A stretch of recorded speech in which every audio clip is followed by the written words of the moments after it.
Okay so hello students के साथ सब लोग आशा करता हूँ सब लोग अच्छे होंगे। सो आज फिर से एक नया वीडियो लेके आ गए हैं केमिस्ट्री का, केमिकल रिएक्शंस एंड इक्वेशंस। तो इस वीडियो में हम दो पार्ट में इसको डिवाइड करने वाले हैं। फर्स्ट ऑफ ऑल टॉपिक पूरा का पूरा समझेंगे इस पार्ट में, और सेकंड पार्ट में जितने सारे प्रीवियस ईयर क्वेश्चंस, मतलब लास्ट के 10 साल के प्रीवियस ईयर क्वेश्चंस जो कि इस टॉपिक से आए हुए हैं वो मैं करवाऊंगा आप लोगों को। ठीक है, सो पार्ट 2 के लिए आप इंतजार करके रहिए और ये चैप्टर फटाफट पेन और पेपर लेके खत्म करते हैं। ठीक है, तो स्टार्ट करते हैं केमिकल रिएक्शन एंड इक्वेशन, जो कि फुल चैप्टर होने वाला है आपका। ओके, सो स्टार्ट हम करेंगे केमिकल रिएक्शंस एंड इक्वेशन क्या है वो समझने से लेके। In our daily life we come across variety of changes in which may be physical और केमिकल चेंज। मतलब हमारे नित्य दिन के जीवन में ना बहुत सारे चेंजेस हमको देखना पड़ता है, तो वो फिजिकल चेंज भी हो सकता है, वो केमिकल चेंज भी हो सकता है। A physical change can be easily reverse but a chemical change can not be reverse easily. Physical change जो होता है स्टूडेंट, वो क्या हो सकता है ना, रिवर्स हो सकता है, बट केमिकल चेंज रिवर्स नहीं हो सकता है। एवापोरेशन हो गया, मेल्टिंग हो गया, फ्रीजिंग ऑफ वाटर हो गया, ये सब स्टूडेंट्स फिजिकल चेंजेस होते हैं। अगर हम बात करेंगे ग्रेप्स के फर्मेंट होने से लेके cooking of food, respiration, conversion of milk to curd, rusting of iron, digestion of food etcetera are all are chemical changes. तो ये सारे के सारे चीज केमिकल चेंज है। All chemical changes are accompanied by chemical reactions and these are represented with the help of chemical equation। और जितने सारे केमिकल चेंज है वो केमिकल रिएक्शन से अकम्पैनी होते हैं और ये रिप्रेजेंट किए जाते हैं केमिकल इक्वेशन से। तो केमिकल इक्वेशन कैसे होता है ना, केमिकल रिएक्शन का रिप्रेजेंटेशन ही होता है। In this chapter we will study about various types of chemical reactions and the equations which represent chemical changes. तो इस चैप्टर में हम बहुत सारे केमिकल रिएक्शन और इक्वेशंस के बारे में पढ़ने वाले हैं, जो कि आपको एग्जाम में अच्छे मार्क देके जाएंगे। सो चलिए नेक्स्ट स्लाइड पे चलते हैं। सो केमिकल रिएक्शन देख लीजिए। A chemical reaction is a change in which one or more substances react to form new substances. तो केमिकल चेंज ऐसा एक चेंज होता है जिसमें एक या फिर एक से अधिक चीजें मिलके ना एक प्रोडक्ट देता है, और सबका ना जो रिएक्टेंट के साइड के जो एलिमेंट्स होते हैं और प्रोडक्ट के साइड के जो एलिमेंट्स होते हैं उनका जो प्रॉपर्टी होता है वो भी अलग होता है। This properties differ as they complete breaking of old bonds and making new bonds between atoms. क्यों होता है ऐसा, क्यों प्रॉपर्टी में डिफरेंस देखने के लिए मिलता है? क्योंकि जो ओल्ड बॉन्ड्स होते हैं वो टूटते हैं और नए बॉन्ड फॉर्म होते हैं, राइट। रिएक्टिंग सब्सटेंसेस, मॉलिक्यूल्स और atoms are known as reactant. तो देख सकते हो ये यहाँ पे एक फॉर्मूला, मतलब एक इक्वेशन आपको मैं दिया हूं, Na+Cl, sodium plus chlorine will give you sodium chloride.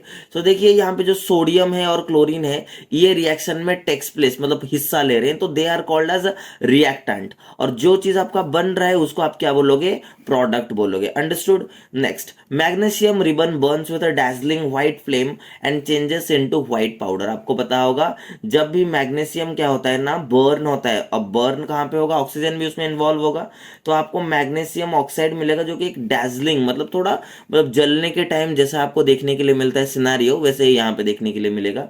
और ये जो पाउडर को हम मैग्नीशियम ऑक्साइड बोलते हैं, it is form due to the reaction between magnesium and oxygen present in the air.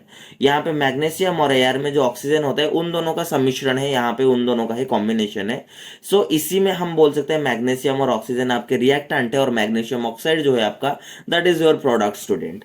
अभी नेक्स्ट पे चलते हैं, characteristics of chemical reaction.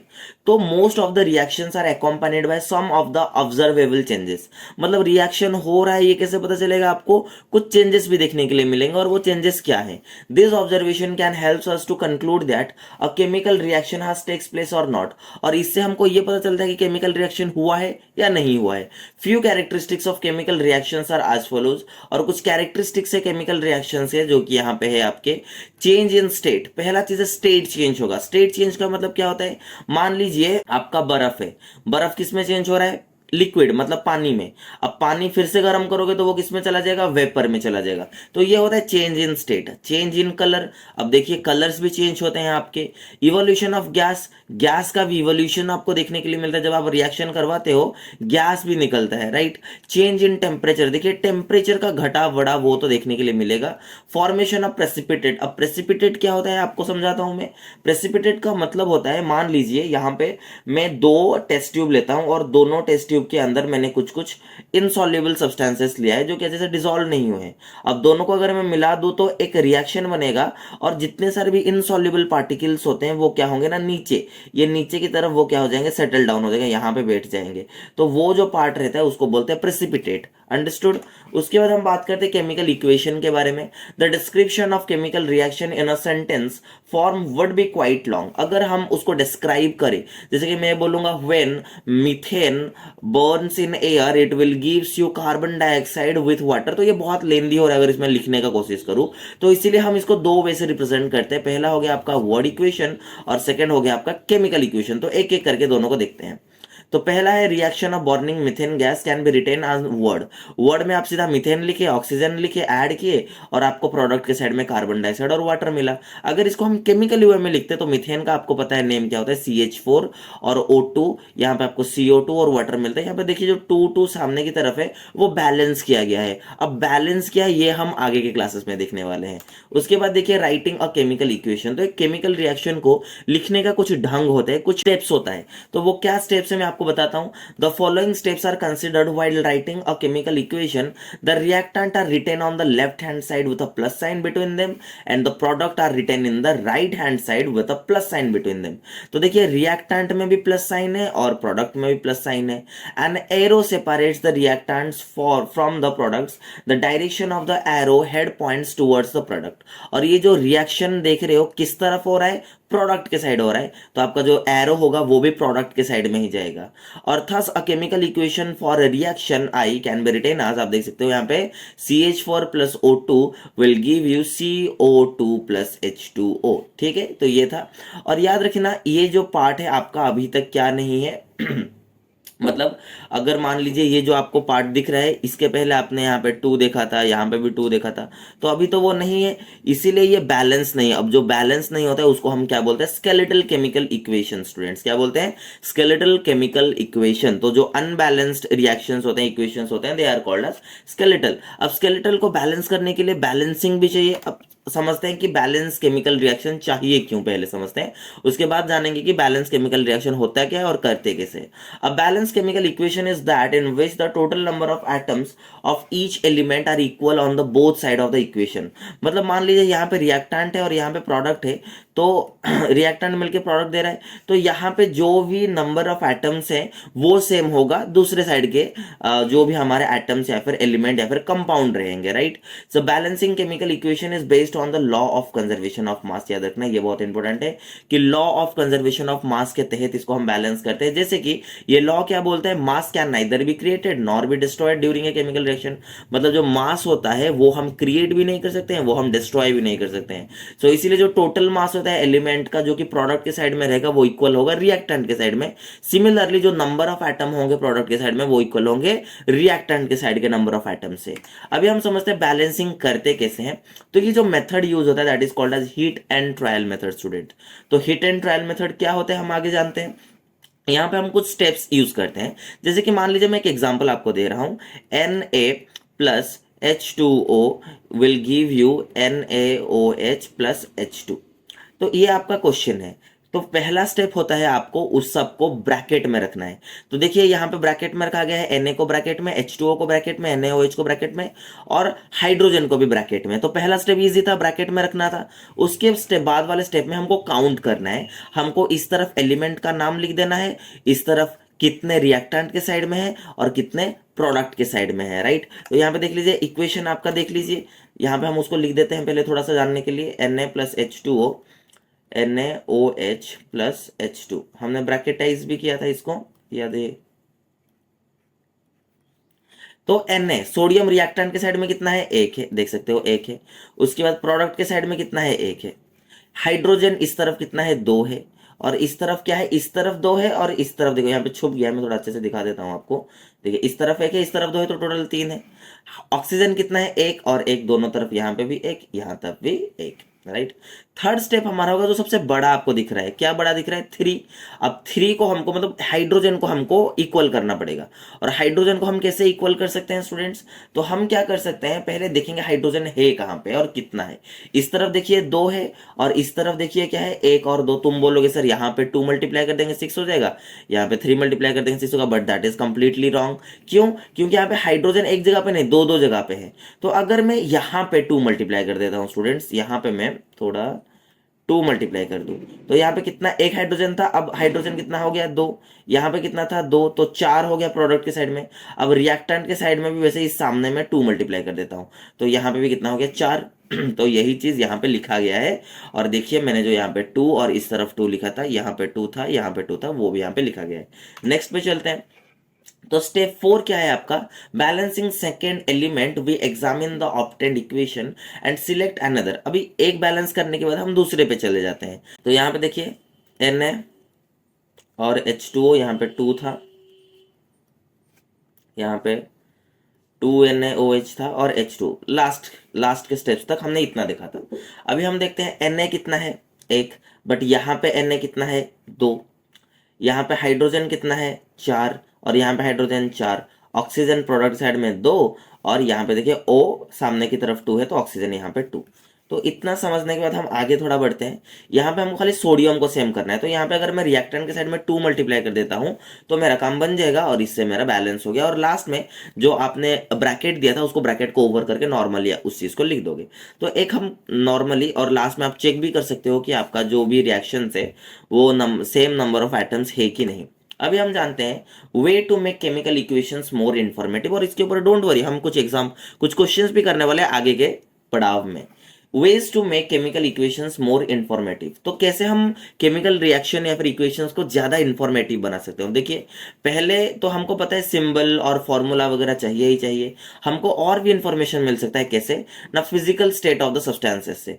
The physical state of the substance reactants and products can be represented by using the symbol. हम S use करते हैं solid के लिए, L use करते हैं लिक्विड के लिए, जी यूज करते हैं गैस के लिए, और ए क्यू यूज करते हैं एक्वस के लिए। So the word aqueous is written in the reactant or product is present in the solution in water। अगर आपका reactant या फिर product पानी में present हो तो हम उसको बोलते हैं aqueous solution। तो precipitate भी हमको मिल सकता है। याद रखिएगा precipitate हमेशा नीचे की तरफ चले जाते हैं, मैंने आपको बोला था ऑलरेडी कि यहाँ पे एक टेस्ट ट्यूब है और नीचे की तरफ precipitate जमा हो जाते हैं। तो जो प्रेसिपिटेट होता है वो नीचे की तरफ हमसे चले जाते हैं, और उसको हम एस सिंबल से लिखने के बजाय ऐसे लिखते हैं, ठीक है। मतलब एरो पॉइंटिंग डाउनवर्ड, और एरो पॉइंटिंग अपवर्ड कहाँ पे होता है ना, जब गैस होता है तो जी ना लिख के हम उसको गैस की तरह पे रिप्रेजेंट करते हैं। Magnesium reacting with dilute sulphuric acid, तो मैग्नीशियम आपको पता है सॉलिड है। सल्फ्यूरिक एसिड की अगर मैं बात करूँ H2SO4 की, तो क्या आ जा रहा है ना, एक्वस है, क्योंकि डाइल्यूट दिया है मतलब पानी में होगा। मैग्नीशियम सल्फेट की अगर मैं बात करूँ क्या हो जाएगा आपका, एक्वस होगा। और हाइड्रोजन, और देखो हाइड्रोजन गैस है इसलिए अप मार्क दिया गया है, राइट। उसके बाद हम देखते हैं रिएक्शन कंडीशन। सो कुछ स्पेसिफिक कंडीशन भी है, आपको पता हो कैटलिस्ट, जैसे कि टेम्परेचर हो गया, आपका प्रेशर हो गया, तो ये सब चीजें ऊपर लिखा जाता है, ठीक है। Heat changes during the reaction, evolution and absorption of heat can be indicate by writing heat on the right hand side और लेफ्ट हैंड साइड। अगर आपका इवोल्यूट हो रहा है तो राइट हैंड साइड में लिखोगे, और एब्जॉर्ब हो रहा है तो आप लेफ्ट हैंड साइड में लिखोगे, ठीक है। नोट एक है, ऑल्दो हमेशा ये जरूरत नहीं होता है, जब क्वेश्चन में आपको पूछता है ये स्टेट्स मेंशन करने के लिए, तभी जाके आप इस चीज को मेंशन करते हो। अभी हम एक क्वेश्चन करते हैं, बैलेंस द स्केलेटल इक्वेशन, ठीक है। तो चलिए स्टेप 1 में हमने क्या देखा था, हमको ब्रैकेट देना है। सो C2H6 प्लस O2, इसको भी ब्रैकेट कर देता हूं, ये दे रहा है CO2 और H2O। अब स्टेप 2 में मुझे बॉक्स बनाना है, मतलब यहां पे मैं लिखूंगा element number of atoms in reactant, और यहाँ पे नंबर ऑफ एटम्स P। थोड़ा टेढ़ा हो गया।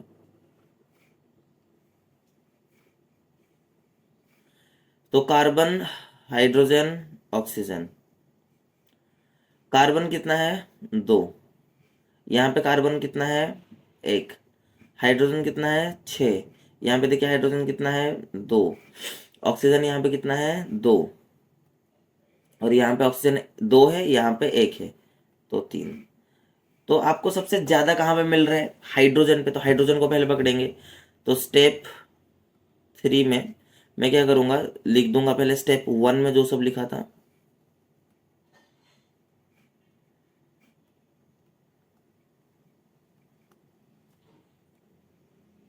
देखिए मैं क्या करूंगा, हाइड्रोजन में थोड़ा छेड़खानी करूंगा, यहाँ पे 3 मल्टीप्लाई करूंगा प्रोडक्ट के साइड में।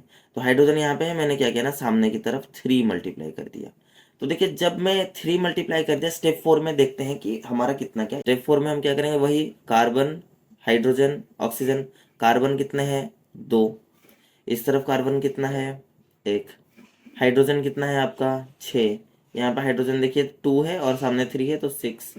ऑक्सीजन कितना है? 2। यहाँ पे ऑक्सीजन कितना है? यहाँ पे 2 और यहाँ पे 1, 3।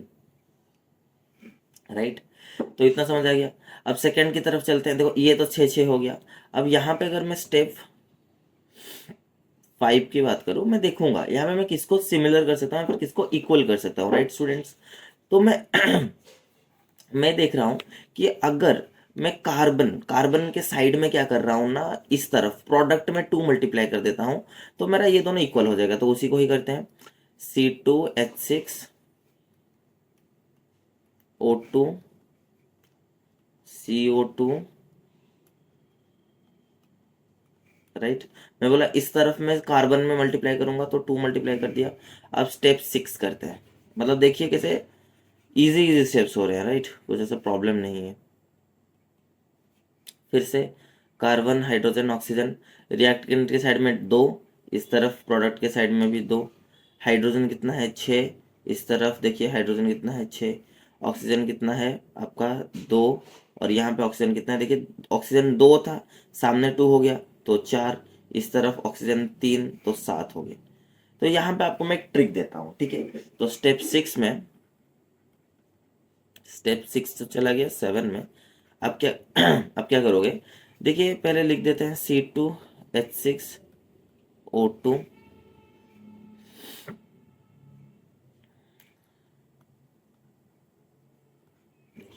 तो हम क्या करते हैं, यहाँ पे हमको 7 चाहिए, बट कुछ ना कुछ करके इस तरफ हम 7 नहीं ला सकते, बट लाना तो पड़ेगा। तो मैं क्या करता हूँ, मैं यहाँ पे 7 मल्टीप्लाई करता हूँ। तुम देखो 7/2 मल्टीप्लाई करता हूँ, सुनो ध्यान से। 7/2 क्यों मल्टीप्लाई किया? तुम बोलोगे अच्छा सर 2 से 2 कैंसिल आउट हो जाएगा, बट ऐसा तो बेटा नहीं होगा। 2 से 2 कैंसिल आउट क्यों नहीं होगा? क्योंकि ऑक्सीजन के पास ऑलरेडी 2 एटम्स हैं, तो उसको तो हम काट नहीं सकते। अगर हाँ साइड में होता तो काट लेते। तो क्या करेंगे, 2 ये करते, बट इस 2 को काटने के लिए मैं क्या करूंगा, सब में एक एक 2 मल्टीप्लाई कर दूंगा। देखिए 7 में क्या होगा ना, 7/2 मल्टीप्लाई करूंगा। तो मल्टीप्लाई कर दिया यहाँ पे, देखिए 7/2, इसको थोड़ा साइड कर देता हूँ। अब स्टेप 6 में आ जाता है। स्टेप 7 में ही टोटल में 2 मल्टीप्लाई कर देता हूँ, तो कितना हो जाएगा देखो, 2C2H6 7/2 इंटू 2 हुआ था, ऑलरेडी सब में मल्टीप्लाई किया हूं। O2 2, देखिए यहाँ पे 2 है, यहाँ पे 2 है, तो 2 into 2 CO2 plus 3 into 2 H2O। अब देखिए 2C2H6 2 कैंसिल आउट, 7O2, 2 ज़ा 4 CO2 प्लस 3 ज़ा 6 H2O। स्टेप 9, लास्ट में एक स्टेप करके हम वेरीफाई भी कर सकते हैं कि सेम है या नहीं है। Carbon, hydrogen, oxygen. कार्बन कितना है? 4। इस तरफ कार्बन कितना है? 4। इस तरफ हाइड्रोजन कितना है? देखिए 6 2 जा 12। इस तरफ हाइड्रोजन कितना है? 12। ऑक्सीजन कितना है?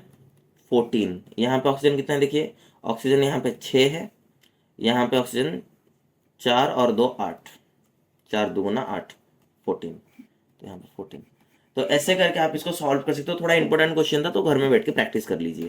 ये वाला आपका होमवर्क है, तो इसको करके आप मुझे कमेंट सेक्शन में बोल सकते हो, ठीक है। आगे बढ़ते हैं, activity time. What are the name of the given substance that react and get form in the chemical reaction? So उसका नाम आंसर क्या होगा? Reactant. Give an example of chemical reaction accompanied by the change in state and colour. तो ऐसा एक reaction का नाम दो जिसमें स्टेट और कलर दोनों ही चेंज कर रहे हैं। ये भी आपका होमवर्क है, ठीक है, आपको आता है ये सब चीजें। Potassium bromide, barium iodide, potassium iodide और बेरियम ब्रोमाइड, इसको भी आप करके कमेंट सेक्शन में कर सकते हो। मैं खाली इसका स्केलेटल इक्वेशन आपको बता देता हूँ। पोटेशियम ब्रोमाइड का होता है KBr प्लस बेरियम आयोडाइड का होता है BaI2, पोटेशियम आयोडाइड का होता है Ki, बेरियम ब्रोमाइड का होता है BaBr2। इसको आप करके मुझे आंसर दीजिए, ठीक है। और यहाँ पे बैलेंस, ये भी आपका होमवर्क है, घर में अच्छे से होमवर्क करना। ओके तो स्टूडेंट्स अभी हम देखने वाले हैं types of chemical reaction. So the chemical reactions involve the exchange of species in reactant to form products. This exchange of species can take place in many ways leading to different type of chemical reactions. तो ये जो हमारा reaction होता है वो बहुत वे से हो सकता है। तो पहला वो है जो हमारा है that is combination reaction. Combination से आप याद आ रहा होगा, फिर समझ आ रहा होगा कि कुछ चीज कंबाइन करके एक चीज देगा। The reaction in which two or more reactants combine to form a single product, तो दो या फिर दो से अधिक चीज मिलके एक ही प्रोडक्ट देगा, it is called as combination reaction. और एग्जांपल देंगे तो देखिए, अगर मैं बोलूं कैल्शियम ऑक्साइड के साथ, जिसको हम क्विक लाइम बोलते हैं, वाटर में मिक्स करूं तो मुझे कैल्शियम हाइड्रोक्साइड और हीट मिलेगा। यहाँ पे जो कैल्शियम हाइड्रोक्साइड मिलता है उसको हम स्लेक्ड लाइम बोलते हैं। और ये स्लेक्ड लाइम को जब ना आप व्हाइट वॉशिंग के लिए यूज करते हो, व्हाइट वॉशिंग का मतलब क्या है, जब ये कैल्शियम हाइड्रोक्साइड को आप दीवार पे लगाते हो तो क्या होता है ना, कार्बन डाइऑक्साइड उसके साथ रिएक्ट करता है। कार्बन डाइऑक्साइड हवा में ही रहता है और वो क्या बनाता है, कैल्शियम कार्बोनेट बनाता है और उसके साथ वाटर बनाता है, याद रखिए, जिससे एक शाइनी अपीयरेंस क्रिएट होता है। तो मार्बल एक एग्जांपल है क्या ना, CaCO3 के लिए मार्बल भी एक मतलब मार्बल का जो केमिकल फॉर्मूला होता है वो CaCO3 मतलब कैल्शियम कार्बोनेट होता है, याद रखिएगा। उसके बाद और एक एग्जांपल है बर्निंग ऑफ कोल।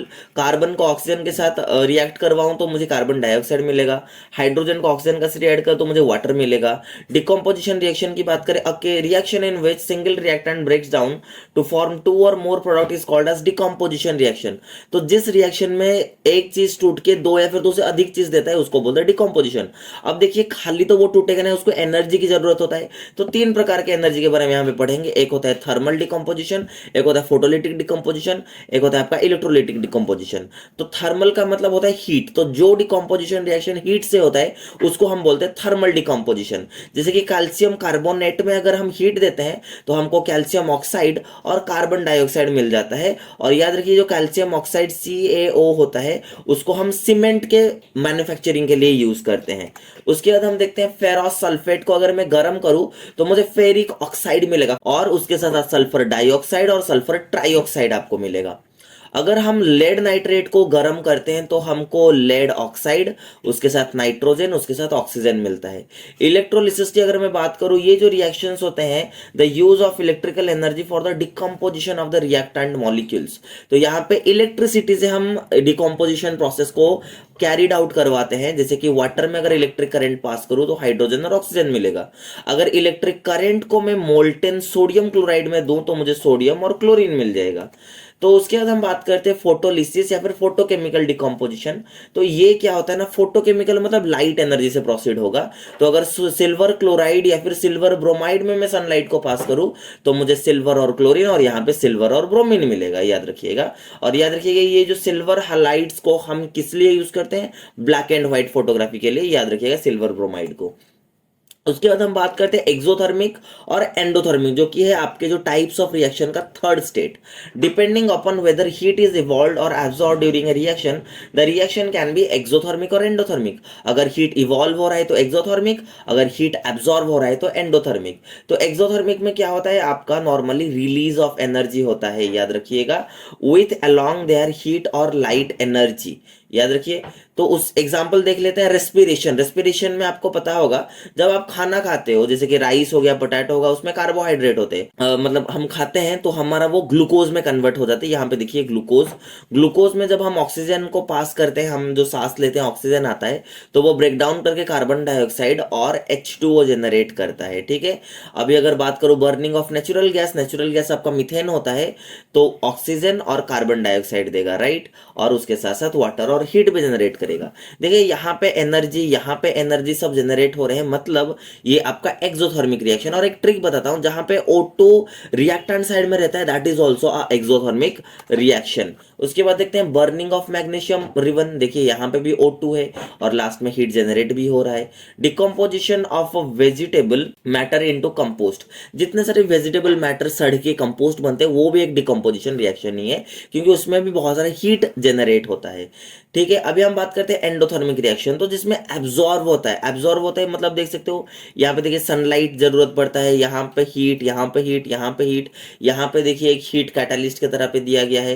तो ये सब होते हैं आपके एंडोथर्मिक रिएक्शन। एक बार खाली बोल देता हूँ कि कार्बन डाइऑक्साइड में जब आप हाइड्रोजन ऑक्साइड मतलब पानी देते हो तो सनलाइट आपका एब्जॉर्ब करके वो ग्लूकोज, ऑक्सीजन और वाटर देता है। अगर बात करूं HGO तो वो हीट लेके मर्क्यूरी और ऑक्सीजन देता है। अमोनियम क्लोराइड अमोनिया और हाइड्रोक्लोरिक एसिड देता है, और कैल्शियम क्लोराइड आपका कैल्शियम ऑक्साइड या फिर जिसको आप क्विक लाइम बोलते हो वो देके कार्बन डाइऑक्साइड भी देता है। ठीक है, अब बेरियम हाइड्रोक्साइड और अमोनियम क्लोराइड मिलके बेरियम क्लोराइड और अमोनिया देते हैं, उसके साथ साथ वाटर भी देते हैं।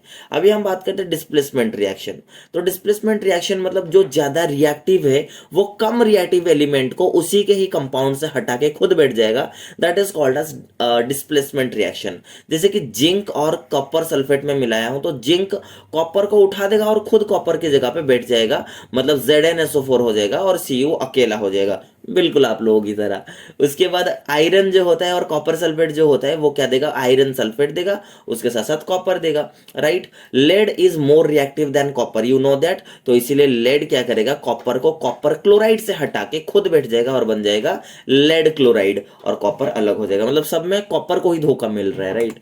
डबल डिस्प्लेसमेंट रिएक्शन में क्या होता है ना, डिस्प्लेसमेंट ही होता है बट म्यूचुअली होता है। मतलब देखिए यहाँ पे सोडियम सल्फेट है, बेरियम क्लोराइड है, तो सोडियम चला जाएगा क्लोरीन के पास, बेरियम चला जाएगा सल्फेट के साथ, तो बेरियम सल्फेट और सोडियम क्लोराइड बनेगा। यहाँ पे देखिए सिल्वर नाइट्रेट और सोडियम ब्रोमाइड से सिल्वर ब्रोमाइड और सोडियम नाइट्रेट बनेगा। और अगर एक नोट दूं आपको, जिस रिएक्शन में एसिड और बेस मिलके सॉल्ट देते हैं उसको हम बोलते हैं न्यूट्रलाइजेशन रिएक्शन, जो कि शायद आपको पता भी होगा। उसके बाद हम देखते हैं ऑक्सीडेशन एंड रिडक्शन रिएक्शन। तो ऑक्सीडेशन मतलब मैंने आपको बोला था कि ऑक्सीजन ऐड हो रहा है या फिर हाइड्रोजन रिमूव हो रहा है, तो दोनों केसेस में ही आपके उसको ऑक्सीडेशन रिएक्शन बोला जाता है। जैसे कि देखिए कॉपर में ऑक्सीजन ऐड होके कॉपर ऑक्साइड बना, ऑक्सीडेशन। हाइड्रोजन सल्फाइड में क्लोरीन ऐड होके क्या बन रहा है, हाइड्रोक्लोरिक एसिड। अब और यहाँ पे सल्फर, तो यहाँ पे ध्यान देने वाली बात यह है कि यहाँ पे जो हाइड्रोजन सल्फाइड था उसमें से कट के खाली सल्फर बैठ गया, मतलब यहाँ पे हाइड्रोजन का लॉस हुआ, यहाँ से यहाँ तक हाइड्रोजन का लॉस हुआ। अब हाइड्रोजन लॉस हुआ मतलब भी क्या हो जाएगा, ऑक्सीडेशन होगा। रिडक्शन क्या होगा, उसका उल्टा, यहाँ पे ऑक्सीजन लॉस होगा और हाइड्रोजन ऐड होगा। जैसे कि यहाँ पे के पोटेशियम क्लोराइड है, पोटेशियम क्लोराइड में से ऑक्सीजन देखिए चला गया, अलग हो गया, तो ये हो जाएगा तुम्हारा रिड्यूस्ड। यहाँ पे सोडियम में से हाइड्रोजन ऐड होके सोडियम हाइड्राइड बन गया, तो वो हो जाएगा आपका रिडक्शन रिएक्शन। एक देखिए चीज, if a substance gains oxygen during a reaction, इसको ऑक्सीडाइज बोलेंगे। अगर एक सब्सटेंस ऑक्सीजन को लूज करता है उसको रिड्यूस्ड बोलेंगे। ऑक्सीडाइजिंग एजेंट और रिड्यूसिंग एजेंट क्या होता है ना, जो सब्सटेंस ऑक्सीडेशन करवाता है उसको बोलते हैं ऑक्सीडाइजिंग एजेंट, और जो सब्सटेंस रिड्यूसिंग में हेल्प करवाता है उसको बोलते हैं रिड्यूसिंग एजेंट। आगे बढ़ते हैं, रिडॉक्स रिएक्शन, नाम से पता चल रहा होगा ऑक्सीडेशन और रिडक्शन दोनों हो रहा है तो रिडॉक्स रिएक्शन होगा। तो यहाँ पे आपके लिए हर एक नोट्स मैंने अवेलेबल करवा दिए और ये सब आपको डिस्क्रिप्शन में मिल जाएगा, ठीक है। और चैनल को थोड़ा शेयर भी कर दो वरना रीच नहीं मिलेगी वीडियो को। तो यहाँ पे हम देखते हैं कॉपर ऑक्साइड और हाइड्रोजन को जब मैं रिएक्ट करता हूँ तो कॉपर और वाटर मिलता है। तो देखिए यहाँ पे एक चीज हो रहा है, कॉपर ऑक्साइड से कॉपर बन रहा है, मतलब रिडक्शन मिल रहा है, लॉस ऑफ ऑक्सीजन। बट यहाँ पे हाइड्रोजन में क्या हो रहा है ना, वाटर आ रहा है। अब वाटर आ रहा है मतलब ऑक्सीडेशन हो रहा है, तो दोनों जहां पे हो रहा है उसको हम रिडॉक्स रिएक्शन बोलते हैं। तो यहाँ पे भी आपके पास दो एग्जांपल से आप थोड़ा देख सकते हो। उसके बाद हम जानते हैं effects of oxidation reaction in everyday life. तो ये जो ऑक्सीडेशन का इफेक्ट होता है वो हमारे नित्यदिन के जीवन में क्या प्रभाव डालता है उसको हम जानते हैं। पहला होता है कोरोजन। तो the phenomenon due to which open surface of the metal are slowly eaten away by the reaction of air, water and chemical present in the atmosphere is called as corrosion. तो जिस phenomena से क्या होता है ना, जो metals होता है उसके ऊपर एक लेयर चढ़ जाता है और क्या होता है ना, वो धीरे धीरे धीरे धीरे मेटल्स को खाने लगता है, उसको हम बोलते हैं कोरोजन। एग्जाम्पल के तरीके पे iron articles are shiny when new but get coated with a reddish brown powder when left for some time in the open atmosphere. मतलब जो आयरन आर्टिकल्स, लोहा वाला जो चीज होता है, आप जब नया लाते हो तो कितना शाइनी होता है, बट कुछ समय बाद उसके ऊपर क्या होता है ना, जब उसको छोड़ देते हो, आप खुला में छोड़ देते हो, तो उसके ऊपर एक रेडिश ब्राउन कलर का कोटिंग चढ़ जाता है, जो कि रस्टिंग होता है। तो याद रखिएगा, इस प्रोसेस को रस्टिंग बोलते हैं, और रस्टिंग एक रिडॉक्स रिएक्शन है। और इसी तरह सिल्वर आपने देखा होगा, चांदी, उसके ऊपर भी ब्लैक कोटिंग हो जाता है, और कॉपर, तांबे के ऊपर ग्रीन कलर का कोटिंग बन जाता है। और कोरोजन का इफेक्ट्स क्या है, ये आपको पता होगा। कोरोजन एक वेस्टफुल प्रोसेस है, क्योंकि हर साल बहुत सारे, मतलब टन्स ऑफ जो मेटल्स होते हैं वेस्ट होते हैं, और उससे कार का बॉडी वगैरह, ब्रिज, आयरन रेलिंग्स हो गया, शिप हो गया, और बाकी सब चीजें भी क्या होते हैं ना, खराब होते हैं। और ये एक सीरियस प्रॉब्लम भी है, क्योंकि यहाँ इसके लिए एनॉर्मस अमाउंट ऑफ मनी, मतलब बहुत सारा पैसा गवर्नमेंट को स्पेंड करना पड़ता है।